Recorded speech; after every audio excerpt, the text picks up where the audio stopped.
Bonjour à toutes, bonjour à tous. Bienvenue dans ce nouveau podcast. Il y a de nombreuses personnes qui se demandent comment faire pour accéder, pour saisir et pour jouir des promesses de Dieu. Les promesses de Dieu sont oui et amen. Mais force est de constater que nous ne vivons pas toujours les promesses de Dieu. Et parfois nous avons même plutôt du mal à pouvoir en jouir. Et l'objectif du podcast de ce jour, c'est de pouvoir donner quelques principes et de pouvoir peut-être répondre à cette question, comment faire pour faciliter l'accès aux promesses de Dieu et donc l'accès à sa destinée. Si vous le voulez bien, commençons en lisant une portion des Écritures qui se trouve dans le livre de 1 Samuel chapitre 1 à partir du verset 9. Lisons les Écritures. Voici ce qui est écrit. Anne se leva après que l'on eut mangé et bu à Silo. Le sacrificateur Élie était assis sur un siège près de l'un des poteaux du temple. L'amertume dans l'âme, elle pria l'Éternel et versa des pleurs.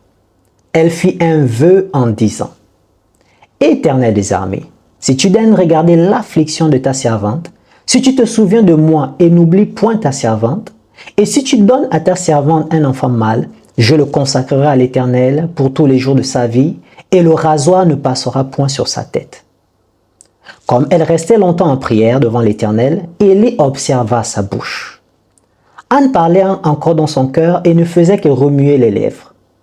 Mais on n'entendait point sa voix. Élie pensa qu'elle était ivre et il lui dit, « Jusqu'à quand seras-tu dans l'ivresse? Fais passer ton vin. » Anne répondit, « Non, mon Seigneur, je suis une femme qui souffre en son cœur. Et je n'ai bu ni vin, ni boisson enivrante, mais je répandais mon âme devant l'Éternel. Ne prends pas ta servante pour une femme pervertie, car c'est l'excès de ma douleur et de mon chagrin qui m'a fait parler jusqu'à ce temps. » Élie reprit la parole et dit, « Va en paix, et que le Dieu d'Israël exauce ta prière. » L'histoire que nous venons de lire peut être l'histoire de tout un chacun. Ça peut être votre histoire, ça peut être l'histoire de votre voisin, l'histoire de votre ami, ça peut être notre histoire. Lorsque nous regardons cette portion des Écritures, nous voyons une femme qui est meurtrie parce que la promesse tarde. Alors qu'elle est en quête de sa promesse, elle voit les autres entrer dans leur promesse. Dans son cas, elle, Pénina, continue à avoir d'enfants. Ses voisines avaient des enfants. Et peut-être même que les plus petites dans le quartier arrivaient à avoir d'enfants. Mais elle, non. Anne était totalement meurtrie parce qu'elle voyait tous les autres passer devant elle. Tous les autres, même ceux qui venaient après elle, avoir des enfants et elle, ne pas avoir d'enfants. Vous savez, la Bible dit que si la promesse tarde, attends-la. Mais je vais rajouter une phrase. Si la promesse tarde, active-la. Je pense que c'est dans ce sens maintenant que nous devons apprendre à percevoir et à comprendre les mouvements spirituels. Toutes les fois où la promesse a tardé, elle n'a pas tardé parce que Dieu était en retard, mais elle a bien souvent tardé parce que nous ne l'avons pas activée. Nous n'avons pas rendu la promesse viable dans notre vie. Qu'est-ce que j'entends par viable? Nous n'avons pas donné à la promesse les conditions nécessaires pour qu'elle se manifeste. Nous n'avons pas mis en place ou nous n'avons pas permis à la promesse de se déverser pleinement dans notre vie. Sachez une chose, à chaque fois que la promesse tarde, ce n'est jamais que Dieu est en retard. C'est bien souvent que soit nous sommes en retard ou, et c'est le deuxième point, nous ne sommes pas positionnés comme il se doit. La promesse se reçoit dans une position. Lorsque vous attendez la promesse, vous devez l'attendre dans une position de foi. Si vous n'avez pas la foi, vous ne pouvez pas être agréable à Dieu et de facto, vous ne pouvez donc pas recevoir quoi que ce soit de Dieu. Vous ne pouvez pas chanter, c'est-à-dire outrepasser la foi pour accéder à ce qui est à vous, sauf si vous voulez prendre des chemins détournés qui ne sont pas les chemins de Dieu. Mais ce que vous trouverez dans ces chemins, ce n'est pas la bénédiction, c'est quelque chose d'autre, mais qui n'enrichit pas. Alors, vous devez vous poser la question, si j'ai la foi, qu'est-ce qui fait qu'aujourd'hui, je n'accède pas à ce qui est à moi? Nous avons vu que la foi est le prérequis qui nous permet d'accéder à ce qui est à nous. La foi démontre à Dieu que nous sommes en phase avec lui. La foi démontre à Dieu que nous sommes en alliance avec lui et que nous sommes d'accord avec les termes de l'alliance. Et parmi ces termes de l'alliance, il y a le fait que vous recevez à un temps spécifique ce que Dieu a pour vous. De facto, si elle tarde, nous devons alors basculer de la problématique de la foi à nous intéresser à la problématique du positionnement. Comment recevoir? Le problématique d'Anne ici n'était pas une question de foi. Et nous le voyons bien, elle croit en l'Éternel. Et chaque année, elle va au temple avec son mari pour pouvoir faire ce qui devait être fait à cette période de l'année. Elle allait déposer des dons, elle allait faire des sacrifices à l'Éternel parce qu'elle avait la foi en l'Éternel. Mais nous voyons qu'en fait, la problématique ou le problème de Anne n'est pas une problématique de foi, mais une problématique de positionnement. Lorsque la foi est là, il faut maintenant activer la promesse. Et la promesse s'active lorsque nous connaissons les besoins de Dieu. Lorsque nous connaissons comment la promesse dans notre vie doit s'activer. Et nous activons la promesse pas toujours par la prière, pas toujours par le jeûne, mais par le fait de connaître comment se positionner pour recevoir ce qui est à vous. Lorsque Anne priait, elle ne recevait pas toujours.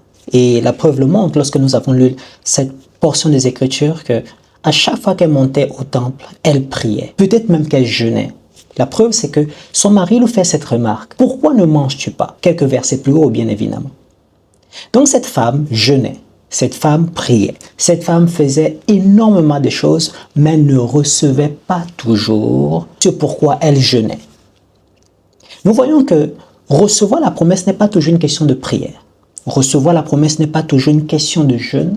Cette femme qui s'appelle Anne a eu à tout faire. Elle a eu à faire des offrandes, des aumônes, elle a fait des supplications, des prières. Elle a tout fait et pourtant rien ne se produisait. Nous voyons donc que la problématique n'est pas toujours une question de jeûne, de prière, de privation et autres, lorsque nous voulons recevoir de Dieu ce qu'il a pour nous, mais de comprendre comment se positionner pour pouvoir recevoir ce que Dieu a pour nous. Et c'est là où bien souvent les chrétiens font défaut. Ils ont la foi, ils croient en Dieu, ils jeûnent, ils prient, ils font des offrandes, des aumônes, ils font plein de choses, mais malgré ça, ils ne reçoivent pas la promesse. Car comme nous l'avons dit tantôt, la problématique n'est pas toujours la promesse. La Bible dit certes, si elle tarde, attends-la. Mais bien souvent, lorsqu'elle tarde, ce n'est pas parce que Dieu est en retard, mais elle tarde pour la simple raison que nous ne sommes pas positionnés de la bonne manière pour pouvoir la recevoir. Et c'est là la leçon que nous donne Anne. Elle a fait tout ce qui était humainement possible de faire et le résultat a été le néant. Elle n'a obtenu que des larmes, que des pleurs, que plus de douleurs, que plus de blessures dans l'âme. Jusqu'au jour où elle va comprendre que si elle veut recevoir ce que Dieu a pour elle, il faut peut-être qu'elle s'intéresse aux besoins de Dieu qui est attaché à sa vie. Et c'est là où quand Anne va se positionner pour comprendre que peut-être si les choses ne marchent pas comme elle veut, c'est peut-être qu'elle n'est pas positionnée de la bonne manière pour recevoir. Le positionnement dont il est question n'était pas forcément un positionnement par rapport à elle-même, mais un positionnement par rapport aux besoins de Dieu. Alors elle va se dire, Seigneur, si tu me donnes cet enfant, je te le donnerai. Mais c'était quoi le problème en réalité?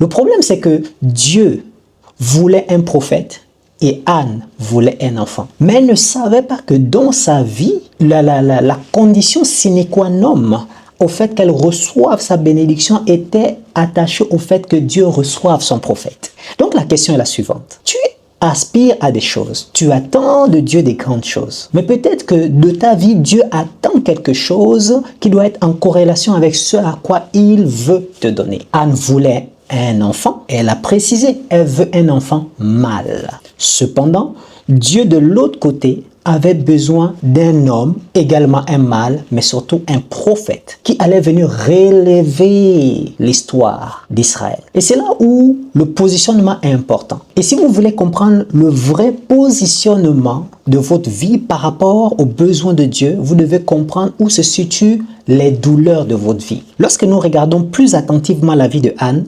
C'est une femme qui était méprisée par les femmes aux alentours. Donc c'est une femme en fait qui se sentait meurtrie parce qu'elle n'arrivait pas à enfanter. Elle se sentait peut-être moquée par les autres. Nous ne savons pas quel âge avait Anne, mais force est de constater que sa rivale, autant pour moi, arrivait à faire des enfants. Elle a eu à donner à Elkana plusieurs enfants. De facto, nous comprenons qu'en fait, cette femme est restée longtemps sans avoir la capacité de pouvoir donner un seul enfant à Elkana. Donc nous voyons qu'en fait, lorsque Anne demande à Dieu d'avoir un enfant, ce n'est pas d'abord parce qu'elle veut être mère, mais c'est parce qu'elle veut enlever l'opprobre qui est sur sa vie. Elle veut enlever l'opprobre qui est sur sa vie. Cet opprobre, c'est la moquerie des femmes, le regard des femmes, le regard des hommes qui passent dans la cité et qui disent « Regardez-moi cette femme, elle n'enfante pas ». Quand vous comprenez la vie d'Anne, vous comprenez beaucoup d'autres choses. Vous comprenez qu'en fait, la douleur de cette femme venait du mépris que les autres avaient. Et notamment, nous le lisons lorsque la Bible dit que à chaque fois qu'elle montait au temple, sa rivale, autant pour moi, se moquait d'elle. Et cela la faisait tellement mal. Et ces pics faisaient tellement mal à Anne qu'elle se retrouvait à pleurer et à ne même pas manger. Parce que sa rivale se moquait d'elle de son incapacité à donner à Elkana un enfant. Donc c'est l'opprobre qu'il y avait sur sa vie. Et en fait, elle veut un enfant pour prouver également à tous les autres qu'elle aussi, elle est dans la capacité de donner un enfant à Dieu. L'autre chose que nous voyons de la vie de Anne, c'est aussi de montrer en fait à toutes les autres femmes et à tous les hommes qui peuvent la côtoyer qu'elle aussi, elle est utile à la société, qu'elle aussi existe, qu'elle aussi, elle a un avenir. Vous deviez bien comprendre ceci. Avoir un enfant, ce n'est pas juste une question « je suis capable d'enfanter ». C'est une manière explicite de dire également que je suis capable d'avoir un avenir. Donc la femme que nous appelons Anne, c'est une femme, lorsque vous la voyez marcher, elle n'arrivait pas à se projeter. Elle n'arrivait pas à se dire « demain j'ai un avenir » parce qu'il n'y avait personne pour représenter son avenir. Comprenez une chose, les enfants sont les êtres humains qui nous représentent dans le futur. C'est pour ça que vous voyez que dans la Bible et notamment dans l'Ancien Testament, lorsqu'un homme n'arrivait pas à faire des enfants et qu'il mourait sans avoir eu à donner une progéniture à sa femme, on disait aux frères de cet homme de pouvoir aller avec, de prendre, autant pour moi, la femme de son frère pour pouvoir donner à son frère une descendance au travers de la semence qu'il possède. Donc vous devez comprendre que Anne, en réalité, n'avait pas d'avenir. Mais qu'est-ce que nous dit la Bible? La Bible nous dit que l'Éternel est celui qui nous donne un avenir et de l'espérance. Donc, dans la vie de Anne, il manquait ces deux paramètres, un avenir et de l'espérance. Et ces deux paramètres peuvent se résumer en un seul homme, c'est-à-dire l'enfant qu'elle demande. Lorsque Anne a compris ce que je vais vous enseigner, les choses ont changé. Elle a compris qu'en fait, son problème, c'était cet opprobre qu'il y avait sur sa vie. Le fait de chercher à avoir un avenir. Le fait de se sentir plus aimé. Le fait de se sentir plus considéré. Donc, il y avait aussi ces deux paramètres qu'il faut que nous rajoutons. La considération. Elle n'était pas considérée comme étant une femme comme les autres. Nous dirons qu'elle se sentait pas exactement une femme. Parce qu'une femme, c'est un être qui est capable d'enfanter. Elle n'était pas capable d'enfanter et de facto, elle se sentait pas totalement femme. Bien que tous les attraits montraient que c'était une femme. Nous voyons que toutes ces choses vont créer ces douleurs en elle. Donc, quand Anne va comprendre quelles sont les problématiques qui sont attachées au fait qu'elle veut un enfant, alors elle va se positionner de la bonne manière en disant à Dieu, si tu me donnes un enfant pour m'enlever cet opprobre, donc cet enfant vient avec une onction pour enlever cet opprobre sur ma vie, alors Seigneur, je te donnerai cet enfant pour que la même grâce qu'il y a sur cet enfant qui vient dans ma vie pour enlever l'opprobre puisse te servir, toi également, dans ton royaume pour faire la même chose. Alors, quand elle a compris que son besoin n'était pas résolu parce qu'elle n'était pas en concordance avec le besoin de Dieu, alors elle a changé de position. Et c'est ça que j'aimerais vous partager aujourd'hui. Votre capacité à changer votre position. Mais pour cela, vous devez comprendre quel est le type d'opprobre qui assure votre vie. Quelle est cette douleur qui assure votre vie et qui vous empêche de recevoir pleinement parce que vous n'avez pas compris quel est le besoin de Dieu. Ainsi, j'aimerais vous dire que vos douleurs aujourd'hui sont le miroir des douleurs de Dieu. Et c'est là la clé. Vos douleurs, le besoin de recevoir ce type de promesse, le besoin de recevoir un enfant, le besoin de recevoir la promesse, le type de promesse que Dieu a fait sur votre vie, de devenir l'homme que vous voulez devenir, que Dieu a annoncé, est en rapport avec des douleurs que vous avez. Sachez que les douleurs que vous avez, Dieu éprouve les mêmes douleurs. Vous le voulez pour vous, mais Dieu le veut pour son royaume. Ainsi, quand Anne a compris qu'en fait, ces douleurs présentes étaient les douleurs de Dieu, de facto, elle a dit à Dieu, on fait un deal. On partage cet enfant, c'est-à-dire on partage cette bénédiction. Je ne prends pas cette bénédiction que pour moi, mais je le prends également pour servir tes intérêts. Alors, pour bien comprendre ça, revenons un peu sur l'histoire, ou du moins sur le contexte de cette histoire. Lorsque vous regardez le contexte de cette histoire, donc cette histoire prend forme dans la période des juges. Et pendant très longtemps, Israël n'avait pas de juge, n'avait pas de conducteur du peuple. Les précédents, en fait, du moins ceux qui étaient établis, pour être plus juste, ceux qui étaient établis, c'était Ophni et Phiné, les fils d'Élie, le sacrificateur. Mais vous savez comme moi que ces deux hommes, ces deux jeunes gens ne servaient pas Dieu de tout leur cœur. Pourquoi? Parce que c'était des hommes qui marchaient dans la débauche. Ils couchaient avec les femmes, alors que c'était des serviteurs de Dieu, alors que c'était des sacrificateurs. Ils ne respectaient pas le sacerdoce. Ils se permettaient de faire tout type d'abus, jusqu'au point où ils maltraitaient même le peuple. Alors, Dieu avait besoin de quelqu'un qui allait venir enlever cette opprobre qu'il y avait sur Israël à cause des mauvais conducteurs qui étaient là et qui ne faisaient pas exactement ce que Dieu voulait faire. Élie était là, mais Élie était vieux. Et la preuve, c'est qu'il n'arrivait même pas à corriger ses propres enfants. Alors Dieu avait besoin de quelqu'un qui allait venir changer, enlever l'opprobre sur le peuple. Qu'est-ce que j'entends par là? C'est que la Bible nous dit que le peuple suivait le comportement des fils d'Élie. Ça veut dire qu'à cause de ces deux enfants, le peuple d'Israël s'est donné à tout type de débauche. Et c'est là que vous devez bien comprendre, quand vous êtes un leader, le peuple suit vos pas. Ça signifie que si vous vous comportez d'une certaine manière, ils vont se comporter comme vous vous comportez. C'est-à-dire que si vous vous comportez mal, croyant bien faire, les gens vont suivre cet exemple et ils vont également faire mal. De la même manière, si vous faites bien des choses et que vous montrez l'exemple en tout et que vous êtes un modèle d'exemple, les brebis qui sont sous votre responsabilité apprendront à marcher dans la vie spirituelle en suivant vos pas. C'est comme ça que j'ai remarqué qu'il y a beaucoup de gens qui grandissent efficacement parce qu'ils apprennent à vous suivre. Ils marchent après vous. Alors, le peuple d'Israël s'est mis à pécher contre l'Éternel parce que Ophni et Phiné, les fils d'Élie, péchaient contre l'Éternel. Et comme je l'ai dit tantôt, le peuple suit ses leaders, ou le peuple est semblable à ses leaders. Donc il y avait cette opprobre, cette malédiction qui était sur le peuple d'Israël à cause des nombreux péchés qu'ils commettaient à cause du mauvais exemple que ces deux sacrificateurs, les fils d'Élie, commettaient devant tout le peuple. C'était quelque chose qui était su de tout le peuple. Tout le monde savait que c'était des débauchés, des hommes sans valeur et qui se permettaient de bafouer totalement le sacerdoce de Dieu. C'était su. Alors Dieu a voulu changer cela. Alors Anne a le même problème. Donc Anne devient le canal par lequel Dieu veut changer non seulement sa vie, mais également la vie d'Israël. Et de facto, comme le cri de Anne est exactement le cri de Dieu, tant que Anne ne s'alignait pas aux besoins de Dieu, elle ne pouvait pas recevoir sa promesse. Et c'est bien là le problème de beaucoup. La promesse ne vient pas, la promesse ne tarde pas parce que Dieu n'est pas au rendez-vous, mais parce que nous ne sommes pas, nous, au rendez-vous par notre manque de positionnement, par notre mauvais positionnement. Lorsque cette jeune dame a compris qu'en fait, son besoin d'être totalement transformé, de montrer une certaine valeur qu'elle a par le fait d'enfanter, est également le même besoin de Dieu, en ce moment précis, la promesse va se manifester. C'est là où on voit en fait que les offrandes ne sont pas toujours la solution. La prière n'est pas toujours la solution. Le jeûne n'est pas toujours la solution pour pouvoir recevoir ce que vous avez pour recevoir ce que Dieu a pour vous. Mais le positionnement.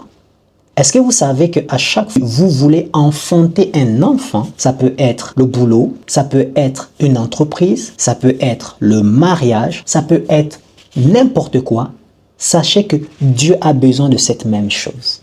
Et de facto, si vous mettez au service de Dieu la bénédiction que Dieu a pour vous, parce que Dieu a le même besoin du point de vue de l'Église, du point de vue du monde, la bénédiction va venir à vous. Cette bénédiction courra vers vous. Pourquoi?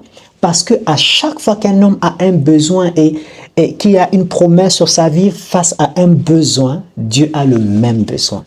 Ainsi, Dieu est en train de nous enseigner que nos besoins sont nos besoins primaires, secondaires et autres, et même les besoins liés à notre destinée, sont généralement en rapport avec ces besoins. Ainsi, nos douleurs sont en fait les douleurs de Dieu qu'il a en lui, qu'il nous fait ressentir. En fait, Dieu et nous, il y a un cordon ombilical qui nous relie et nous partageons les mêmes douleurs.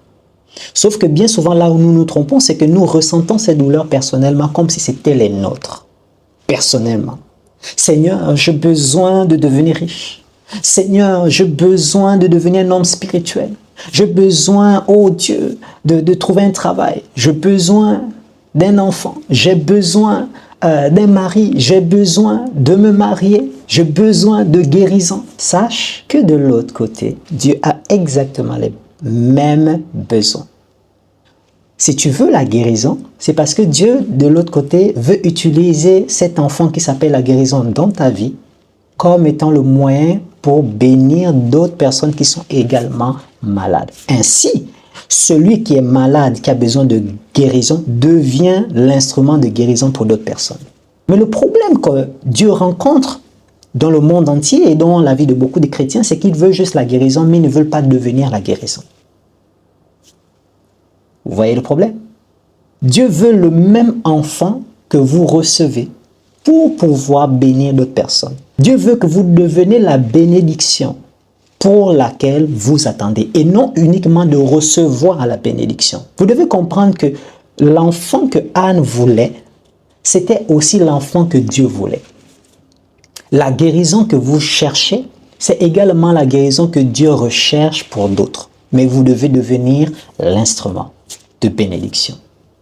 Le travail que vous voulez, c'est exactement le travail que Dieu veut également pour d'autres.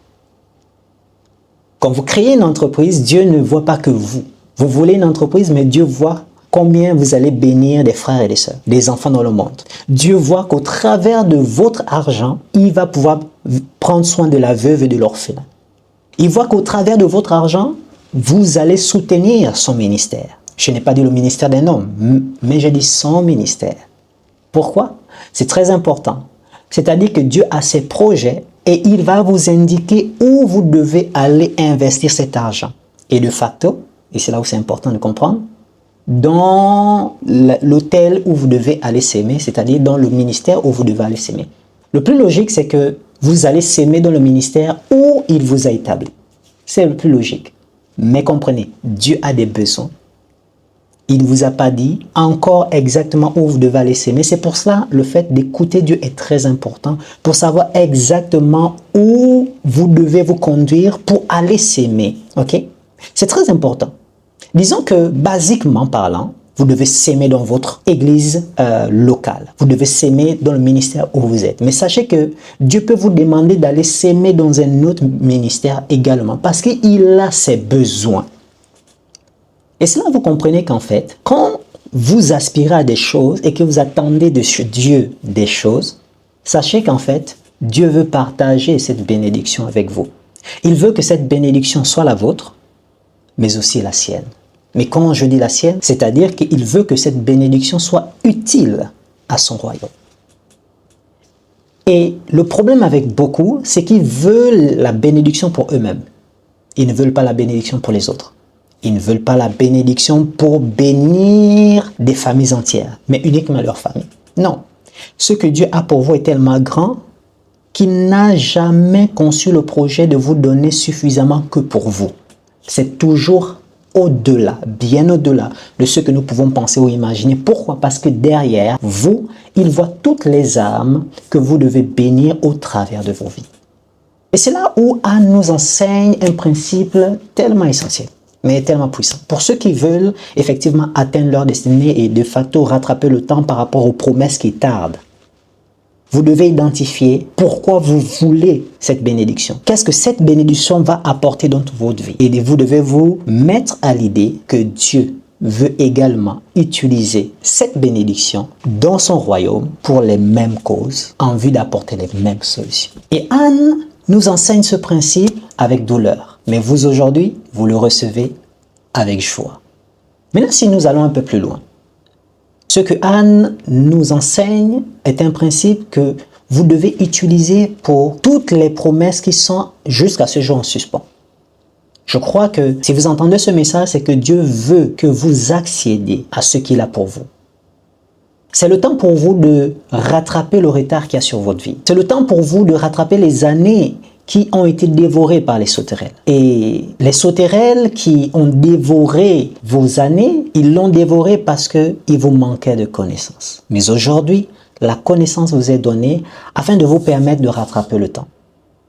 Et comme nous l'avons dit tout au long de cet épisode, c'est que le jeûne ne règle pas tout. Cela ne signifie pas que vous ne devez pas jeûner. La prière ne règle pas tout. Cela ne signifie que vous ne devez pas prier. Les offrandes ne règlent pas tout. Cela ne signifie pas que vous ne devez pas faire des offrandes, des aumônes, etc., etc. Cependant, quand la promesse tarde, c'est bien souvent un problème de positionnement. Ce n'est plus un problème de foi, puisque la foi est une démonstration de l'amour que vous avez pour Dieu. C'est une démonstration de l'attachement que vous avez pour lui. Cependant, le positionnement, c'est parfois le fait d'avoir compris. C'est une question de compréhension des besoins de Dieu. Une question de compréhension des besoins de Dieu. Quand vous avez compris les besoins de Dieu que votre vie représente, vous allez accélérer dans la vie. Pourquoi? Parce que vos besoins personnels, vos besoins sont les besoins de Dieu. Et la promesse qui vient régler ces problèmes dans vos vies, elle vient également régler les problèmes de Dieu de facto. Ainsi, lorsque vous combinez les deux paramètres, vous trouvez la clé gagnante pour que votre promesse soit relâchée du ciel jusqu'à la terre, pour qu'elle devienne visible pour les intérêts du royaume. Ainsi, j'aimerais dire à quelqu'un, aligne tes besoins aux intérêts de Dieu. Aligne tes aspirations aux intérêts de Dieu. Cherche le cœur de Dieu si tu ne le sais pas,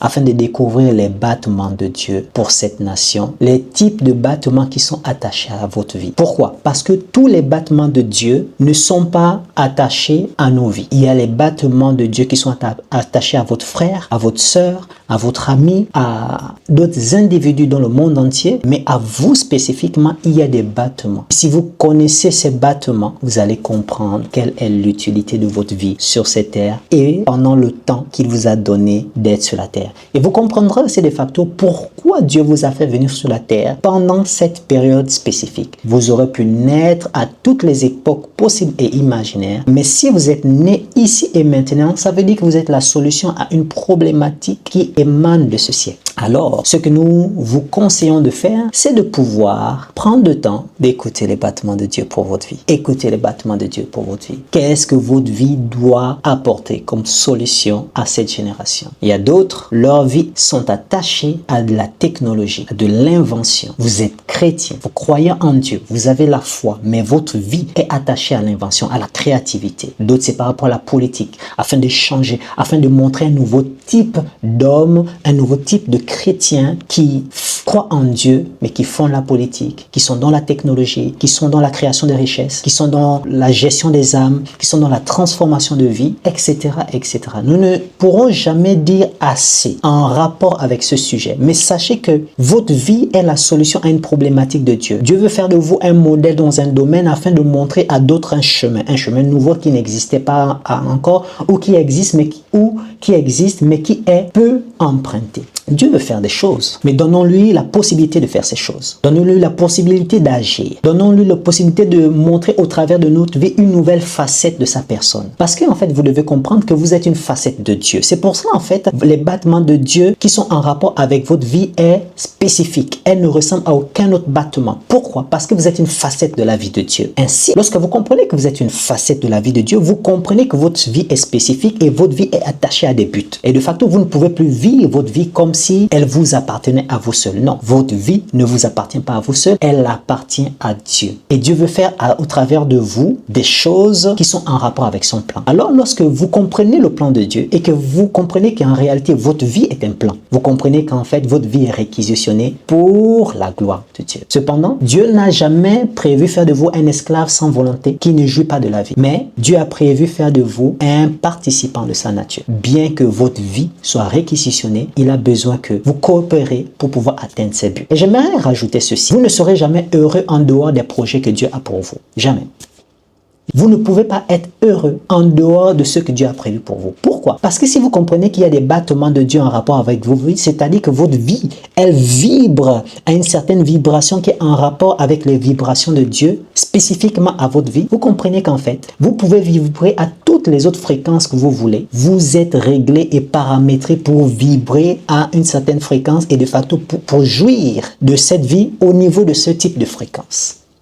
Si par exemple, je prends un exemple simple, vous êtes appelé à être footballeur et que vous voulez vous retrouver à être cuisinier, vous aurez du mal à exprimer la gloire de Dieu dans une cuisine alors que Dieu a mis dans vos pieds la gloire pour rendre son nom grand au niveau des terrains de football. Et l'inverse est aussi vrai. Vous devez comprendre qu'en fait, votre vie est déjà planifiée. Mais l'homme découvre en marchant progressivement quelles sont les choses que Dieu a pour vous, a pour nous. C'est une réalité. Il y a d'autres qui ont aimé lire par la suite alors que au début de leur vie, ils n'aimaient pas ça. Je connais des gens et des amis proches qui sont aujourd'hui des hommes très très influents et notamment dans la créativité. Je les ai vus avancer, je les ai vus commencer devant moi et aujourd'hui au niveau des médias ils sont excellents. Mais comment cela a pu se faire? Parce qu'à un moment donné ils ont découvert les passions qui étaient attachées à leur âme et ils ont explosé. Lorsqu'ils se sont approchés de ces milieux, leur vie ont commencé à vibrer à cette fréquence et à porter de bons fruits. Vous devez connaître quel est le battement de Dieu pour vous, pour pouvoir attirer cette promesse à vous. Si vous ne le faites pas, vous allez faire plein de choses et vous allez vous rendre compte que vous n'êtes jamais satisfait.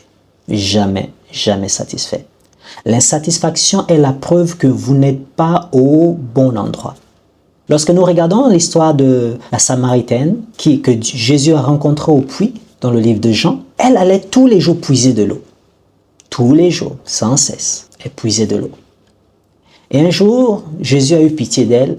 Il a dit à ses disciples, vous pouvez partir, j'ai un rendez-vous. Jésus savait qu'il avait un rendez-vous, mais cette dame samaritaine ignorait totalement que ce jour-là, Dieu l'avait donné rendez-vous. Alors Jésus va attendre au puits patiemment que son rendez-vous arrive. Et ainsi, voici une jeune femme qui arrive avec sa cruche à la main et peut-être son seau d'eau pour puiser de l'eau. Et Jésus va lui dire, femme, puis-je avoir de l'eau à boire? Et la femme va lui dire, mais depuis quand les Juifs parlent avec les Samaritains?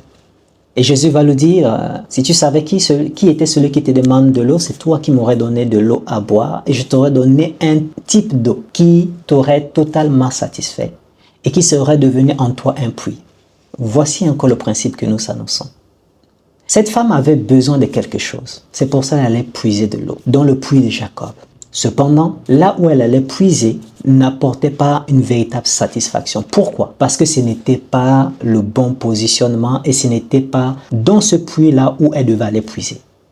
La solution était en Jésus. Et Jésus l'a proposé de lui donner le type d'eau qui correspond à sa vie. Le puits de Jacob, c'était le type d'eau qui correspond à la vie de Jacob. Mais le type d'eau que cette femme avait besoin, c'était un type d'eau qui était en rapport avec sa vie. Et Jésus lui dit, sais-tu pourquoi tu n'es jamais satisfait? Parce que ce que tu fais là n'est pas en rapport avec ta vie. Il faut que je te donne le type d'eau qui est en rapport avec ta vie parce que moi je le sais, mais toi tu l'ignores. Et la conséquence c'est que tu changes tous les jours de mari. Parce que le problème c'est que l'eau que tu bois n'est pas en concordance avec votre destinée. Et c'est ça le problème de beaucoup. Ils font des choses qui ne sont pas en rapport avec leur destinée. Et du coup, ils vont de métier en métier, de projet en projet, d'aspiration en aspiration, d'église en église. Parce qu'ils ne veulent pas s'arrêter pour que Dieu, pour que Jésus-Christ leur donne ce qui est à eux. Et Jésus lui dit, quand je t'aurai donné cette eau deviendra en toi une source pour d'autres. Retenez toujours ceci. Quand Dieu veut vous bénir, c'est toujours en vue que cette eau en vous, cet enfant en vous, ce travail que vous avez, cette entreprise que vous créez, cette innovation que vous avez en vous serve à d'autres, pour que d'autres également puissent en bénéficier. C'est la grande leçon de cet enseignement. Jésus veut te rencontrer dans ton besoin, mais le problème c'est que tu estimes que cette bénédiction ne servira qu'à toi, alors que Dieu veut que cette bénédiction serve à tout le monde, à un plus grand nombre, également à son royaume. Vous savez quoi? Quand Jésus a mis de l'eau en elle, la Bible nous dit que le même jour, cette femme s'est transformée en la plus grande évangéliste, autant pour moi, que le monde a aujourd'hui le privilège de connaître. Elle est allée dans la ville et à elle seule, elle a ramené des foules à Jésus-Christ. Pourquoi? Parce que Dieu avait changé le type d'eau qui était en elle. L'eau qu'elle avait en elle jusqu'à ce jour l'amenait de garçon en garçon. La preuve, c'est que Jésus lui dit, l'homme avec qui tu es n'est même pas ton mari. L'eau qu'elle buvait, ça l'amenait à avoir une vie instable. Mais ce que Dieu l'a proposé, l'a rendu visible et a fait d'elle quelqu'un en un instant. Voici comment Dieu veut changer votre vie. Et je crois que c'est vraiment ce que Dieu veut faire. Dieu veut hâter la promesse dans votre vie, pas dans 10 ans, mais maintenant. Il veut le faire maintenant. Il veut que les choses changent maintenant. Parce que le temps où la promesse tarde est révolu. C'est pourquoi ce principe vous a été annoncé. Et j'espère que vous en ferez bon usage. C'était Abraham, votre frère. Sur ce, je vous dis à la semaine prochaine. Ciao, ciao.